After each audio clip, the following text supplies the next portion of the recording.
सरकारी नौकरी की तपिश में तपने वाले मेरे प्यारे बच्चों, इस कंपटीशन की दुनिया में कई बार यह देखा गया है कि बहुत कुछ पढ़ लेने के बावजूद परीक्षा हॉल में सवालों के प्रारूप को देख करके दिमाग चकरा जाता है और आपकी तैयारी अधूरी रहती है। तो नमस्कार, हंसध्वनि आईएएस के इस प्लेटफॉर्म में मैं सुनील दुबे आपकी इस प्रॉब्लम को दूर करने के लिए प्रयासरत हूं और आज मैंने इंडियन ज्योग्राफी का एक ऐसा पैटर्न आपके समक्ष रखने का निर्णय किया है जिसके तहत आप क्वेश्चंस को सॉल्व करते हुए अपने ज्ञान को बढ़ाएंगे। इसीलिए इसका नाम रखा है मैंने प्रैक्टिस सेशन। यानी इस प्रैक्टिस सेशन के दौरान आपको सवालों के साथ एक बेहतर डिस्क्रिप्शन दिया जाएगा, जिसके साथ साथ आप अपने पढ़ाई रूपी ज्ञान को भी विस्तार दे पाएंगे और आने वाले सवालों के प्रारूप को भी समझ पाएंगे। बच्चों, ये चीज़ ध्यान में रखना है कि इंडियन ज्योग्राफी एक ऐसा सदाबहार सेक्शन है जो कि हर एक परीक्षा में सदैव डोमिनेट करता है, इसका डोमिनेंस बना रहता है। तो आइए इसी दृष्टिकोण के साथ आज की क्लास को आगे बढ़ाते हैं। तो आज इंडियन ज्योग्राफी में जिस टॉपिक को मैंने सेलेक्ट किया है वो बिल्कुल क्रमवार अध्ययन आपको करवाऊंगा, बस आपको मेरे साथ बने रहना है। तो देखिए, भारतीय भूखंड की उत्पत्ति, क्षेत्रफल, अक्षांशीय व देशांतरीय विस्तार, इस टॉपिक से रिलेटेड क्वेश्चन को सेलेक्ट किया गया है। और बच्चों, क्लास स्टार्ट करने से पहले मैं एक बात आपके सामने स्पष्ट कर दूं कि मेरा कतई इस बात पर विश्वास नहीं होता कि जो बैक ईयर के पेपर हैं, क्वेश्चंस हैं, आइए उनको सॉल्व करके और आपको गुमराह करने के लिए अपना प्रचार करूं।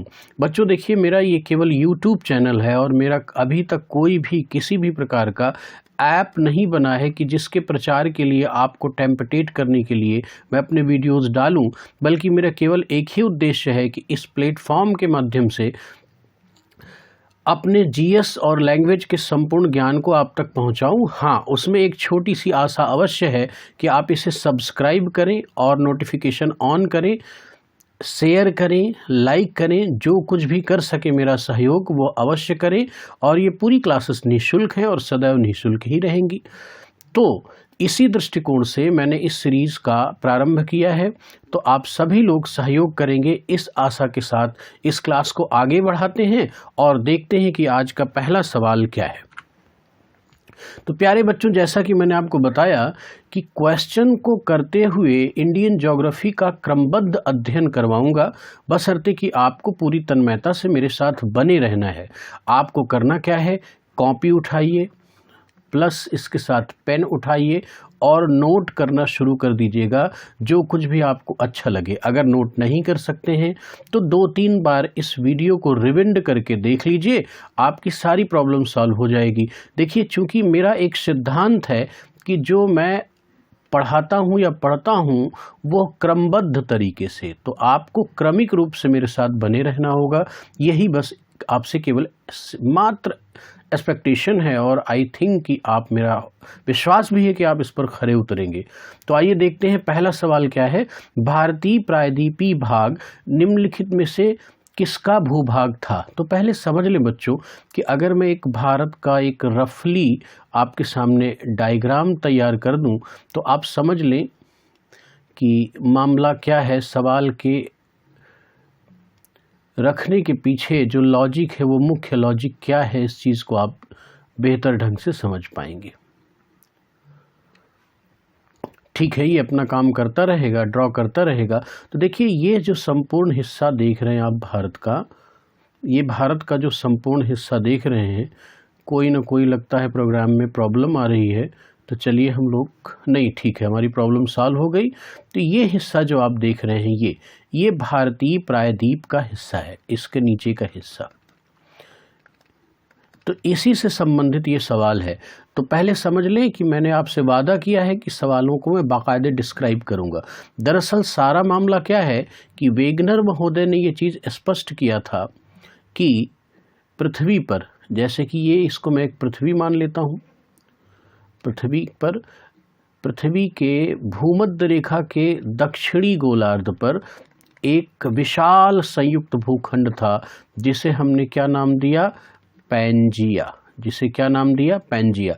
और इसके चारों तरफ एक सागरीय क्षेत्र था जिसे हमने नाम दिया पैंथलासा, पैंथलासा, पैंथलासा।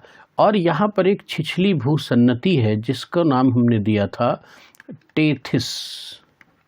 हम इसे किस नाम से जानते हैं, ये वेगनर महोदय की परिकल्पना है, टेथिस।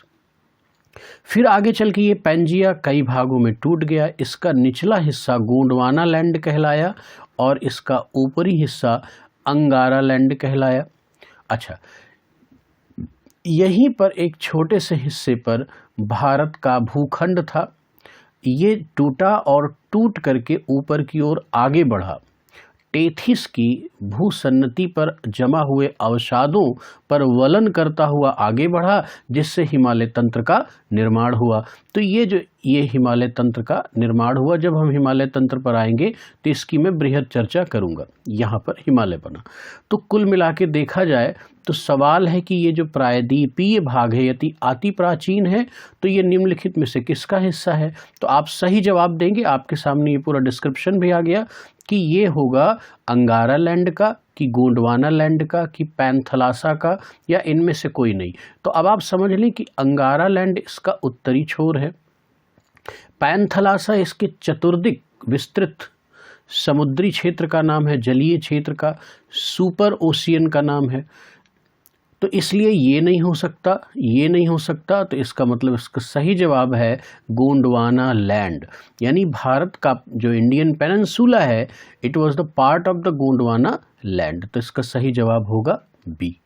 तो आइए बच्चों अब अगले सवाल की ओर आगे बढ़ते हैं। अगला सवाल क्या कहता है, निम्नलिखित कथनों के आधार पर सही कूट का चुनाव करें। तो आइए पढ़ते हैं पहले कि कथन एक क्या कह रहा है कि प्रायद्वीपीय भारत गोंडवाना लैंड का भाग था, अतः इसकी पर्वत श्रेणियां नवीनतम है। इस चीज को आप पहले देख लें। और दूसरा पढ़ लें, उत्तर भारत का पर्वतीय तंत्र टेथिस के अवसादों से निर्मित हुआ है। अब आपको मैंने पिछली क्लास में सारा डिस्क्रिप्शन दे दिया, तो उस आधार पर हमें चुनाव करना है ABCD। तो देखिए, सबसे पहले उत्तर भारत का पर्वतीय तंत्र टेथिस के अवसादों से निर्मित है, ये बात तो बिल्कुल सही है। अभी मैंने पिछली स्लाइड में आपको बताई कि टेथिस का अवसाद कहाँ है। अगर हम इस चीज़ को देखें फिर से तो ये टेथिस का क्षेत्र था, ये संपूर्ण पैंजिया है, ये पैंजिया वाला भूखंड है। तो ये सही हो गया। अब अगला जरा पहला वाला देखें आप कि प्रायद्वीपीय भारत गोंडवाना लैंड का भाग था, यहाँ तक तो बात समझ में आ रही है। अतः इसकी पर्वत श्रेणियां नवीनतम है, ये ध्यान रखना है। यहाँ पर की पंच है बच्चों, ध्यान में रखना है कि ये जो हमारा इंडियन पेनिनसुला है इसकी पर्वत श्रृंखलाएं, चाहे यहाँ पर अरावली हो या राजमहल की पहाड़ियाँ हों और या तो दक्षिण भारत की पहाड़ियाँ हों, ये उत्तर भारत की तुलना में नवीनतम नहीं है, ये प्राचीन है। ये प्राचीन है क्योंकि ये गोंडवाना लैंड का भाग है। तो इसका मतलब इस हिस्से से ऑप्शन एक अर्थात कथन एक आपका गलत हो जाता है और कथन दूसरा सही है। तो इस ढंग से इसका जवाब दे तो क्या होगा कि पहला गलत है और दूसरा सही है। तो इसका मतलब पहला तो होगा नहीं, इसका सही जवाब होगा बी। तो बच्चों देखिए, मेरा उद्देश्य है कि आप क्वेश्चन से खेलना सीखें, खेलना सीखें और परीक्षा हॉल में अपने IQ का प्रयोग करते हुए सवालों को टैकल कर ले। जब ये बात कही जाती है कि जहर तकनीक है, 20 सवाल में 10 जरूर फंस जाएंगे, ऐसे दावा करने वाले लोग झूठे हैं, फरेबी हैं। और मैं बिल्कुल ही ऐसा दावा नहीं करता। मैं ये दावा करता हूँ कि मेरे साथ आप बने रहेंगे तो आपका अध्ययन भी कंटिन्यू होगा और सवालों के प्रारूप को समझने की हैबिट आपके अंदर जन्म लेगी। आप सवालों से खेलना सीखेंगे कि किस तरह से हम अपने थॉट प्रोसेस को डेवलप करें कि सवाल तुरंत हमारा सॉल्व हो जाए और सही चीज़ निकल आए। तो इस ढंग से देखिए कि इस सवाल का सही जवाब क्या होगा, बी। तो आइए अगले सवाल की ओर आगे बढ़ते हैं। कूट संरचना से बना हुआ यह भी सवाल है। निम्नलिखित कथनों के आधार पर सही कूट का चुनाव करें। तो पहले कथन 1 पढ़ते हैं। भारत मुख्यतः उत्तरी गोलार्ध व पूर्वी देशांतर में स्थित है। तो आइए इस चीज़ को समझ लेते हैं थोड़ा सा। जैसे कि ये आपकी पृथ्वी है, इसको मैंने ग्लोब कर दिया और बीच से ये 0 डिग्री का अक्षांश गुजरता है, जिसे हम लोग क्या नाम देते हैं, इक्वेटर, जिसे इंग्लिश में भूमध्य रेखा कहते हैं। क्या कहते हैं? भूमध्य रेखा, राइट। और 0 डिग्री का ये जो लैटिट्यूड है, इसे हम लोग 0 डिग्री का देशांतर कहते हैं, ठीक। अब समझें, भारत की जो कुछ स्थिति है वो कुछ ऐसी है, ये कुछ इस तरह से भारत यहाँ पर अवस्थित है। तो इसका मतलब क्या हुआ कि अच्छा 0 डिग्री के उत्तर में है, तो ये पूरा संपूर्ण क्षेत्र उत्तरी गोलार्ध कहलाया। यानी ये बात तो हमें समझ में आ गई कि भारत मुख्यतः उत्तरी गोलार्ध में है।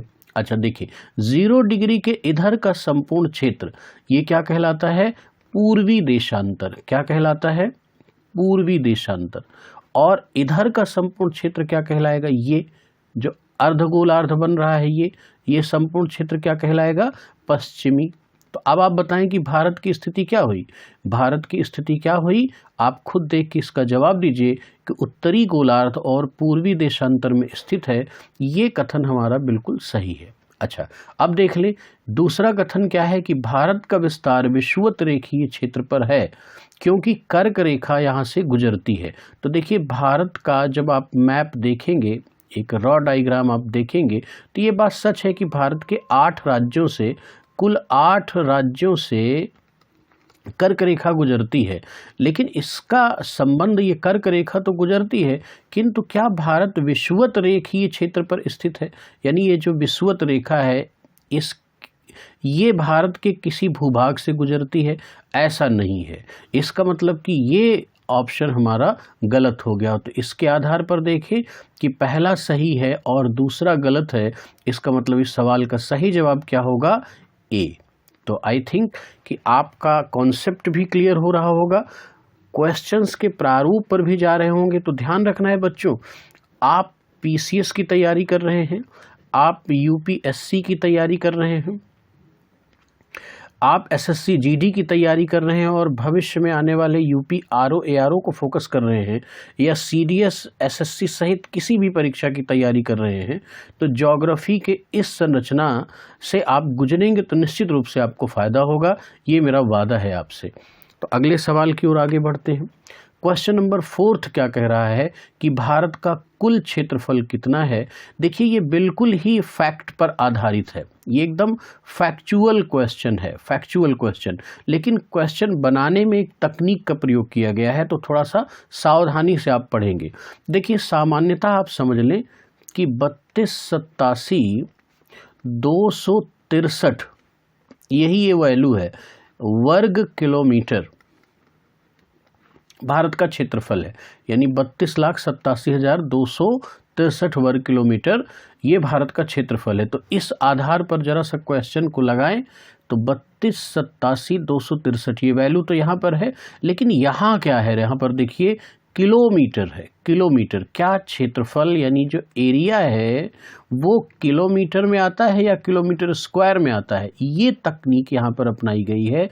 इस बारीकी को समझाने का प्रयास मैंने किया है। तो इस आधार पर यहाँ पर किलोमीटर लिखा गया है, किलोमीटर स्क्वायर नहीं दिया गया या वर्ग किलोमीटर। इसका मतलब ये ऑप्शन गलत हो गया। अब आगे देखें, 32,87,263 वर्ग किलोमीटर, यहाँ पर ये वैल्यू भी स्पष्ट है। तो इसका मतलब जरा सा यहाँ देखें, क्या ये 32 लिखा हुआ है? ये 32 नहीं है, ये 23 है। इसका मतलब क्या इसको सही मानेंगे? नहीं मेरे भाई, ये भी गलत हो गया। अब अगले सवाल में देखें, पहले देखें डिजिट क्या है, 32,87,263 बिल्कुल सही है। वर्ग किलोमीटर ये भी सही है। इसका मतलब इसका सही जवाब होगा सी। लेकिन एक बार डी पर भी नज़र डाल लें कि 87,32,263 किलोमीटर। तो किलोमीटर के आधार पर ये बात गलत हो गई और डिजिट्स के आधार पर भी ये बात गलत गलत हो गई। इसका मतलब भारत का कुल क्षेत्रफल है कितना, 3287,263। देखिए बच्चों, ये एक लाइन का सवाल है, लेकिन इसमें तकनीक को इन्वॉल्व किया गया है। जिस तरह से पेपर में आपको कंफ्यूज करने का प्रयास किया जाता है, उसी तरह से मैं आपके थॉट प्रोसेस को तैयार करने का प्रयास कर रहा हूं। आई होप कि ये बात आपको पसंद आएगी।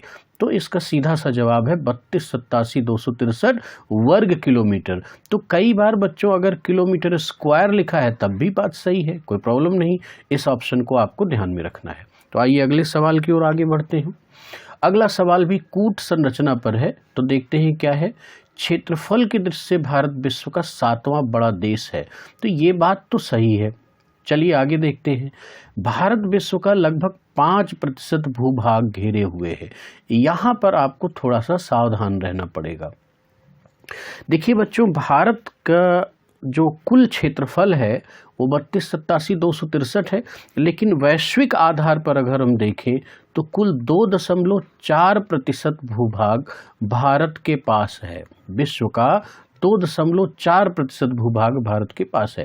तो इसका मतलब ये ऑप्शन आपका गलत हो गया, ये ऑप्शन सही हो गया।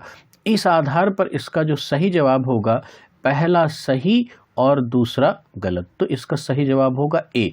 लेकिन यहाँ पर एक बात ध्यान में रखनी है कि अगर भारत 7वां है तो इससे 6 बड़े देश कौन हैं, ये आपको अपने दिमाग में रखना है।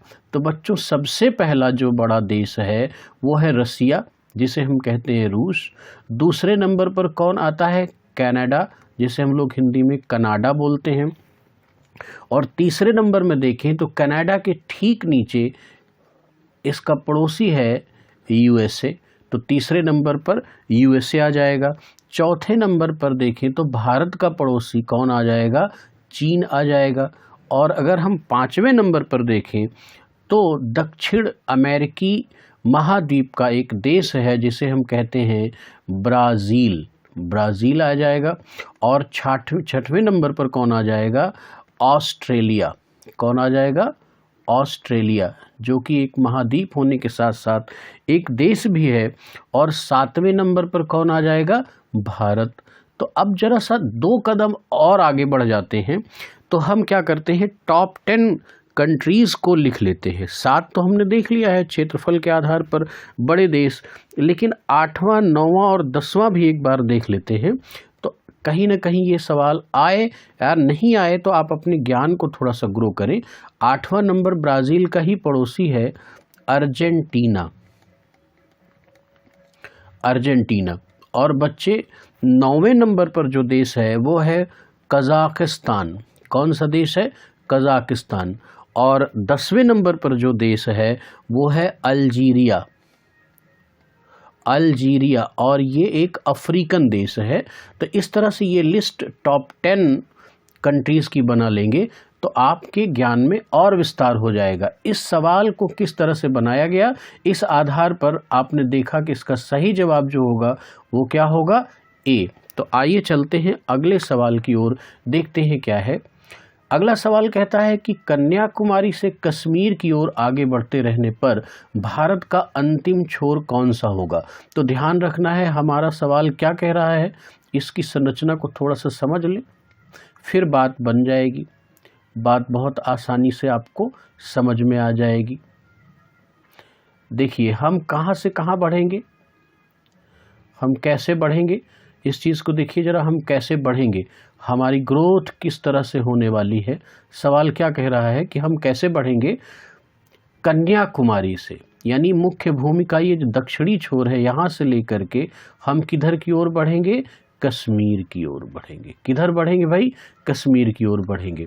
तो इसका मतलब सवाल क्या कह रहा है, थोड़ा सा आर्टिस्टिकली इसको बनाया गया है, क्योंकि आजकल सवालों का यही स्वभाव है। तो जब हम कश्मीर की ओर आगे बढ़े तो इसका मतलब कश्मीर पर ही कोई अंतिम बिंदु होगा जिसके बारे में ये सवाल पूछा जा रहा है। निश्चित रूप से देखिए, इतना हिस्सा पाक ऑक्युपाइड कश्मीर के नाम से जाना जाता है और ये सियाचिन का क्षेत्र है जिसको कि चाइना ने कब्जा करके रखा है। तो हमारा अंतिम बिंदु यहीं पर है और यहाँ पर जो अंतिम बिंदु है उसे हम बोलते हैं इंदिरा कॉल। क्या बोलते हैं, इंदिरा कॉल। तो इस आधार पर इंदिरा पॉइंट नहीं होगा, इंदिरा कॉल होगा, कन्याकुमारी बिल्कुल नहीं होगा, गुहार मोती होगा ही नहीं, क्योंकि गुहार मोती हमारा पश्चिमी बिंदु है जो कि गुजरात में अवस्थित है। कन्याकुमारी मुख्य भूमि का दक्षिणी बिंदु है जो कि यहाँ पर अवस्थित है। तो इस आधार पर इस सवाल को बनाया गया है कि आपको इंदिरा कॉल के बारे में जानकारी हो। ये हमारे देश का उत्तरतम बिंदु है। कौन सा बिंदु है, उत्तरतम बिंदु। तो ये चीज़ आप नोट कर लीजिएगा, ये बहुत ही इम्पोर्टेंट फैक्ट है, ये उत्तरतम बिंदु है इंदिरा कॉल। तो आइए अगले सवाल की ओर आगे बढ़ते हैं। अगला सवाल क्या कहता है कि भारत की मुख्य भूमि का अक्षांशीय विस्तार, यानी ये क्या पूछ रहा है, लैटिट्यूडनल एक्सपेंशन पूछ रहा है। क्या पूछ रहा है, लैटिट्यूडनल एक्सपेंशन पूछ रहा है, और सही युग्म का चुनाव करना है। तो बच्चों आप ध्यान रखें, सवाल में एक तकनीकी है, वो क्या है, यहाँ पर देखें क्या लगाया गया है, मुख्य भूमि। अब जरा सा इस तकनीक को थोड़ा सा समझ लें कि भारत क्या है। भारत की स्थिति, यहाँ पर कुछ द्वीप समूह हैं और यहाँ पर भी कुछ द्वीप समूह हैं। तो भारत का ये दो क्षेत्र, ये लक्षद्वीप का है और ये अंडमान निकोबार का है, अंडमान एंड निकोबार का। तो ये टेरिटरीज भी भारत के ही हैं, लेकिन भारत की मुख्य भूमि के नहीं है। तो भारत का जो मुख्य भूमि है वो यहाँ से है, यहाँ से, यानी ये दक्षिणी छोर कन्याकुमारी का। किंतु अंडमान निकोबार का, ग्रेट निकोबार में स्थित यह दक्षिणी छोर है, ये भी भारत का ही छोर है, भारत का हिस्सा है। लेकिन सवाल की संरचना को देखें, क्या पूछा गया है, मुख्य भूमि। तो यहाँ पर फोकस करना है, यानी आपका फोकस कुल होना चाहिए कि इस जगह से कौन सा लैटिट्यूड गुजर रहा है, इस पर फोकस होना चाहिए, ना कि यहाँ पर। यही तकनीक यहाँ पर उपयोग में लाई गई है। तो इस आधार पर देखें कि इसका जो एक्सपेंशन है वो 8 डिग्री 4 मिनट का है, 8 डिग्री 4 मिनट का। लेकिन ये एक समझना है कि ये ऊ शब्द लगाता है तो इसका मतलब उत्तरी गोलार्ध हुआ, और द शब्द लगाया तो इसका मतलब होता है दक्षिणी गोलार्ध। तो इस आधार पर अगर आपको निर्णय देना होगा तो बहुत ध्यान से समझिएगा। अभी मैंने समझाया था ऊपर के एक प्रश्न में कि संपूर्ण भारत पृथ्वी के उत्तरी गोलार्ध में स्थित है। कहाँ पर स्थित है, उत्तरी गोलार्ध में। तो इसका मतलब क्या हुआ कि 8-4 हमें ध्यान रखना है। अगर इस जगह इंदिरा पॉइंट वाले जगह को पूछता तो ये 6 डिग्री 4 मिनट इसकी अवस्थिति है। तो इस आधार पर देखें तो ये ए तो गलत हो जाएगा, क्योंकि यहाँ पर 6 डिग्री 4 मिनट है, जबकि सवाल में क्या फोकस किया गया है, मुख्य भूमि का। तो ये तो यहीं से गलत हो गया। अच्छा, अब देखें इसका विस्तार होते होते जब हम लोग कश्मीर की ओर आगे आ जाते हैं तो इस जगह पर से गुजरने वाला जो हमारा लैटिट्यूड है, इसकी बात है, और ये पूरा का पूरा क्षेत्र भारत का हो गया। तो यहाँ से शुरू होकर के यहाँ तक की बात करनी है। तो ये वाला स्टार्टिंग लैटिट्यूड है और ये वाला लास्ट लैटिट्यूड है। तो इसकी वैल्यू है 37 डिग्री 6 मिनट, 37 डिग्री 6 मिनट। लेकिन अब आपको ध्यान में रखना है कि यह भी ऊ होगा और यह भी क्या होगा, ऊ होगा, क्योंकि दोनों उत्तरी गोलार्ध में है, संपूर्ण भारत ही उत्तरी गोलार्ध में है। तो ये गलत हो गया। अब 8-4 ऊ से 37-6 ऊ, यस ये बिल्कुल एकदम करेक्ट आंसर है। 7-4 यहाँ पर दिया है इसलिए बिल्कुल गलत हो गया। तो इसका सही आंसर क्या होगा, बी। तो ये फैक्ट भी आप नोट कर लेंगे और ये ध्यान में रखेंगे कि सवाल किस तरह से गुमराह करता है। जैसे यहाँ पर देखिए वैल्यूज 37-6 यहाँ पर है, लेकिन ये क्या लिखा है, द लिखा है, मतलब दक्षिणी गोलार्ध की बात हो रही है। तो इस चीज़ से सावधान रहेंगे। तो वास्तविक लैटिट्यूडनल एक्सपेंशन ऑफ इंडिया कितना है, 8 डिग्री 4 मिनट नॉर्थ से 37 डिग्री 6 मिनट नॉर्थ में ही। तो इसका मतलब ये बी ऑप्शन इसका सही है। अब आइए अगले सवाल की ओर आगे बढ़ते हैं। अगला सवाल क्या कह रहा है, कूट संरचना का है। तो चलिए देखते हैं कि भारत का उत्तर से दक्षिण विस्तार लगभग 3214 किलोमीटर का है। यानी अगर हम संपूर्ण भारत को देखें तो क्या पूछा जा रहा है, यानी जो भारत का विस्तार है, कैसा विस्तार है, कैसा विस्तार है, उत्तर से दक्षिण, यानी ये उत्तर से लेके दक्षिण ये वाला विस्तार, ये कितनी वैल्यू दी गई है 3214 यानी 3214 किलोमीटर लगभग, तो ये सही है।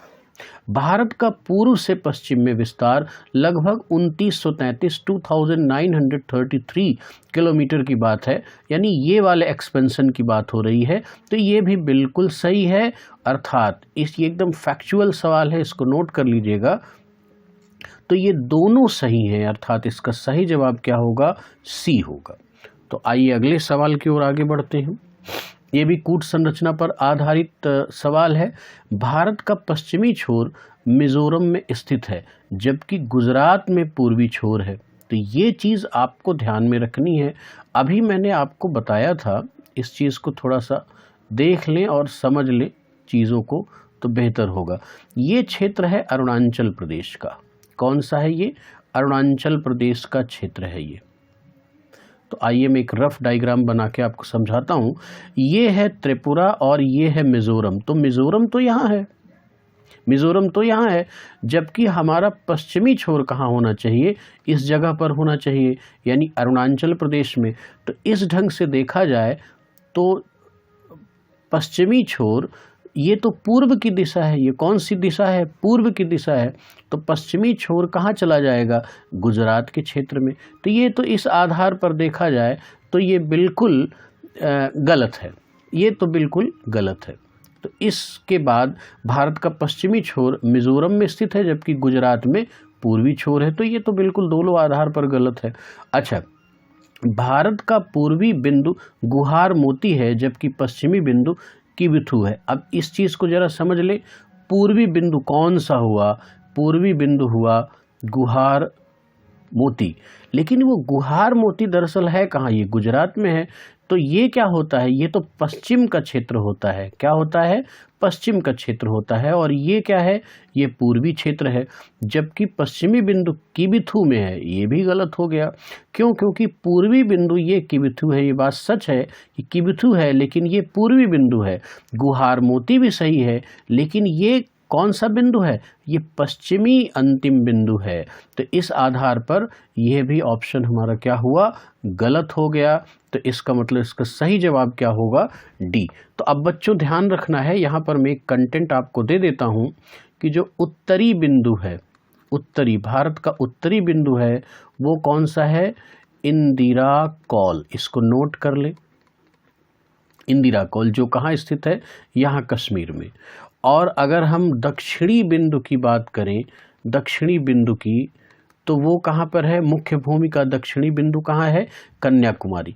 लेकिन अगर संपूर्ण भारत के दक्षिणी बिंदु की कभी चर्चा आ जाए तो वो माना जाएगा ये क्षेत्र, यहाँ पर इसको बोलते हैं इंदिरा पॉइंट। क्या है वो, तो यहाँ पर मैं लिख दे रहा हूँ इंदिरा पॉइंट, इंदिरा पॉइंट। और अगर पूर्वी बिंदु की बात आ जाए कि सबसे पूर्वी छोर कौन सा है, तो यहाँ पर अरुणाचल के लास्ट में एक जगह है किबिथु, तो ये पूर्वी बिंदु है। और अगर हम पश्चिमी बिंदु की बात करें तो ये गुजरात में है गुहार मोती, कई नाम से इसको संबोधित किया जाता है। लेकिन आप अगर गुहार और मोती आपने लिख लिया है तो आपका काम हो जाएगा, ये इसका सही जवाब है। इसे भी अपनी नोटबुक में दर्ज कर ले। तो इस आधार पर इस सवाल का सही जवाब क्या बनने वाला था, दोनों गलत हैं। तो आइए अगले सवाल की ओर आगे बढ़ते हैं। अगला सवाल क्या कह रहा है, निम्नलिखित कथनों के आधार पर सही कूट का चुनाव करें। तो कूट संरचना से आधारित ये भी प्रश्न है। कथन एक क्या कह रहा है, जरा देखिए, हिमालय तंत्र में समुद्री अवसाद प्राप्त होने की पूरी संभावना है। अच्छा, तो इस चीज़ को थोड़ा सा ध्यान से देख लेते हैं, इस सवाल में क्या तकनीक छुपी है, कैसे आप टैकल करेंगे।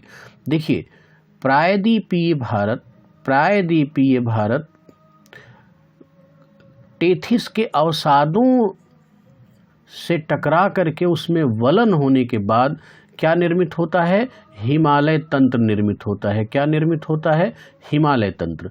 तो आप बताइए कि ये जब मैंने आपको अभी यहाँ पर इसकी संरचना दिखाई थी किसकी, पैंजिया की, तो ये जो सकरा सा हिस्सा छिछला सागर है इसी के वलन से तो बना है। तो इसका मतलब कि यहाँ पर समुद्री अवसाद प्राप्त होने की पूरी संभावना है। इसका मतलब कथन 1 आपका क्या है, सही है। और कथन 2 की ओर जरा आगे बढ़े। हिमालय तंत्र टेथिस नामक छिछले सागर से बना है। अच्छा, तो ये बात भी सही है। अब जरा से इसके ऑप्शंस निकालें। कथन 1 व 2 दोनों सही हैं तथा कथन 1 का सही स्पष्टीकरण है। बिल्कुल सही बात है, क्योंकि हिमालय तंत्र टेथिस नामक छिछले सागर से के स्थान पर बना है, तो इसलिए यहाँ पर समुद्री अवसाद प्राप्त होने की पूरी संभावना है। इसका मतलब ये सवाल का सही जवाब है ए। और बाकी अगर हम देखें तो देखिए कथन 2 क्या कह रहा है कि 1 व 2 दोनों अलग अलग सही हैं, किंतु कथन 2A का सही स्पष्टीकरण नहीं है। ये बात क्यों गलत हो गई? यहाँ तक तो सही है, लेकिन गलत होने का आधार क्या है कि 2 और 1, कथन 2 कथन 1 का सही स्पष्टीकरण नहीं है, जबकि ये बात गलत है। कथन 2 कथन 1 का सही स्पष्टीकरण है। टेथिस की वजह से ही समुद्री अवसाद प्राप्त होने की संभावना है। इसका मतलब इस सवाल का सही जवाब है ए। तो मेरे प्यारे बच्चों, आज की क्लास में इन 10 क्वेश्चन के साथ मैंने भारत के उस हिस्से को डिस्क्राइब किया जो कि भारत का देशांतरी विस्तार, अक्षांशीय विस्तार और भारतीय भूभाग के उद्भव के संदर्भ में। अब इसकी अगली कड़ी के साथ मैं तभी आऊँगा जब आप मुझे प्रोत्साहित करेंगे, आप ये चीज़ बताएंगे कि नहीं सर आपने बहुत अच्छा कंटेंट और सही तरीके से दिया है। तो आपके प्रोत्साहन से मैं अभिभूत होऊंगा। तो आपके सामने क्रमिक रूप से पूरी ज्योग्राफी, ये मेरा स्वभाव है कि मैं आपको कोई भी चीज़ क्रमिक रूप से दूंगा, ताकि आप जो कुछ भी पढ़ें वो आपकी परीक्षा में काम आ जाए और आप सफल हो जाए। आपकी सफलता ही मेरा उद्देश्य है। बहुत बहुत धन्यवाद।